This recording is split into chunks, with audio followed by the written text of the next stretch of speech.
Moi, tää on Maidei. Mä aluksi petan mun sängyn.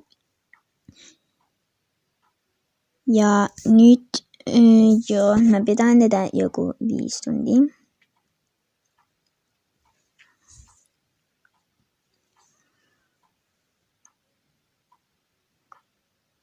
Mut sit tuli valmiiksi. Sit mä puin vaatteet itselleni.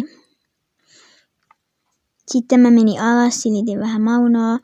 Sitten mä tein aamupalan, mulla ei ollut hirveänä, niin mä tein 1 leivän, mutta mä söin tämänkin Maunon kanssa. Sitten mä menin taksiin. Sitten mä olin jo koululla. Sitten koulun jälkeen mä kuuntelin musaa. Sitten mä söin välipala. Sitten mä menin pelaamaan. Ja sit mä otin mun ukkia meille.